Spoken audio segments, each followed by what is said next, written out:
कि मैंने बताया कि स्किल में अगर कोई, जैसे कि पूरे एनिमल में कोई राजा होता है तो हम सभी को पता है कि लायन होता है, यस। तो उसी तरीके से हमारे स्किल में अगर कोई राजा होता है तो वो होता है कम्युनिकेशन स्किल।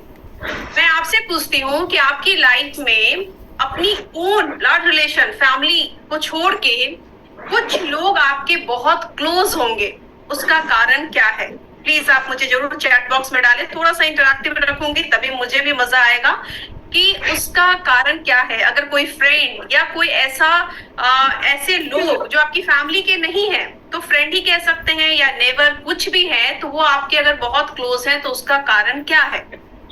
क्या उनका बहुत हाई प्रोफाइल होना, क्या उनका बहुत खूबसूरत होना, क्या उनका बहुत ज्यादा नॉलेज होना, क्या है? कुछ ऐसी चीजें आपको क्या लगता है? इसको नहीं, एक मिनट। Very nice. उनकी बातें एंड सही लगती है, एक दूसरे को समझते हैं, बेझिझक बातें करना। Yes, thank you so much all of you, thank you so much. कहीं ना कहीं उनकी बात ही है सारे सेंटेंस में। देखो, उनकी बातें अच्छा लगना, उनके बात करने का तरीका अच्छा लगना, उनसे बेझिझक बात करना, बात करके अपने सुख दुख की बातें करना। निधि मैम ने पूरे डिटेल्स में किया, थैंक यू सो मच। मैं सारे चीजों का अगर निकाले तो पॉइंट एक ही निकलता है, बात करना। तो बात करना मीन्स कम्युनिकेशन, राइट? तो कम्युनिकेशन इट मीन्स बहुत इंपॉर्टेंट है आपके रिलेशनशिप में। और ये मैं सबसे पहले स्वाति मैम को थैंक यू बोलना चाहूंगी कि इतनी अच्छी प्लेटफॉर्म तैयार करी जहां आपके ओवरऑल हर चीज की ग्रूमिंग हो रही है। आप सोचो कि यहाँ पे आप मेंटली स्ट्रांग हो रहे हो, हेल्दीफाई कर रहे हो अपने आप को, अपनी पर्सनालिटी ग्रो कर रहे हो। और मुझे पता है कि जब भी किसी सेशन को हम ऑर्गेनाइज करते हैं तो उसके बैकएंड में बहुत सारी तैयारी करनी होती है। So thank you so much Swati ma'am, and thank you so much leaders कि आप यहाँ पे प्रेजेंट है, पार्टिसिपेंट्स। तो आइए आज के इस प्रेजेंटेशन को मैं स्टार्ट करती हूँ। यस, तो कम्युनिकेशन मास्टरी जो है हमारी, 1 second please. Non verbal communication, आज बात करेंगे हम नॉन वर्बल कम्युनिकेशन पे। जैसा कि बॉडी, लास्ट आपको याद होगा कि लास्ट की कम्युनिकेशन क्लास में हमने 3 इंपॉर्टेंट चीजों को डिस्कस करी थी जिससे मिलके कम्युनिकेशन स्किल बनता है, राइट? अब मैं धीरे धीरे कोशिश करूंगी कि उसके डेप्थ में हम जाके हम लोग मिलके उसकी प्रैक्टिस करें। तो पहला हमने बताया था कंटेंट, दूसरा हमने बताया था gesture, posture means body language जिसको नॉन वर्बल कम्युनिकेशन कहते हैं, और तीसरी चीज इमोशंस। लेकिन नॉन वर्बल कम्युनिकेशन पे, बॉडी लैंग्वेज पे आज हम बात करेंगे। क्यों? क्योंकि इसका कारण भी मैं आपको आगे बताती हूँ।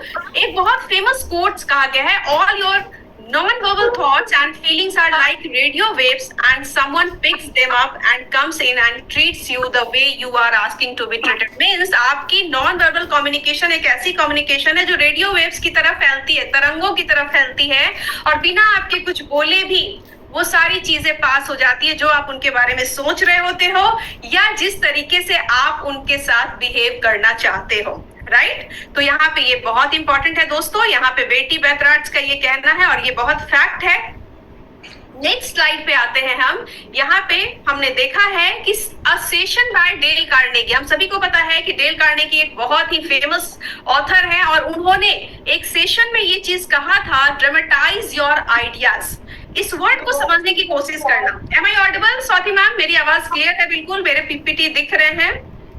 फैमिली मेंबर्स हो सकते हैं, वो शायद आपके रिलेटिव्स हो सकते हैं, फ्रेंड्स हो सकते हैं, उन पे वो इम्पैक्ट बहुत पड़ता है। डेल कार्नेगी ने कहा है कि हमेशा अपने आइडिया को ड्रामेटाइज कीजिए। अब बताती हूँ इसका पर्पस क्या है। ड्रामेटाइज का मतलब क्या होता है? अब ये बात आएगी ना कि भाई ड्रामेटाइजेशन का मतलब होता क्या है, हम क्यों करें अपनी बातों को, व्हाई टू ड्रामेटाइज, राइट? तो यहाँ पे कहने का मतलब है, डेल कार्नेगी इस चीज को कहते हैं कि आप इसलिए करें। ड्रामेटाइज मीन्स क्या होता है? ड्रामा जिसको हम कहते हैं, है ना, किसी चीजों की तैयारी करनी। तो ड्रामेटाइज क्यों करें? बेटर ऑडियंस अटेंशन, लोगों के अटेंशन को खींचने के लिए। आपके बात करने का पर्पस क्या होता है कि जो आप बोल रहे हो, जो आप सोच रहे हो और जो आप बोल रहे हो, ठीक वही चीज सामने वाले के दिमाग में भी जानी चाहिए। This is the perfect communication, right? तो बेटर ऑडियंस अटेंशन, और ये कब होगा? जब आपको सुनने वाले लोग ध्यान से सुन रहे होंगे। राइट। दूसरी चीज आती है कि audience remembers the content better. जब आप ड्रामेटाइज करते हो, ड्रामेटाइज का मतलब बॉडी लैंग्वेज, आपको मैं सिंप्लीफाई कर दूं, ड्रामेटाइज का मतलब क्या होता है, बॉडी लैंग्वेज। तो जब आप बॉडी लैंग्वेज अपने कंटेंट में डालते हो तो ऑडियंस क्या करती है, अटेंशन देती है। सेकंड चीज, ऑडियंस आपकी बातों को याद रखती है ना। इसका एक एग्जांपल बताती हूँ। सपोज मैं कोई नंबर बता रही हूँ तो मैंने ऐसे बोला 330 बोलना है, तो इस तरीके से जब मैंने बताया 1 2 ऐसे करके, तो लोगों को क्या होता है, दिमाग में वो इम्पैक्ट ज्यादा पड़ता है, विजुअल, राइट। तो यहाँ पे क्या होता है, आपके कंटेंट को मीन्स आपकी बातों को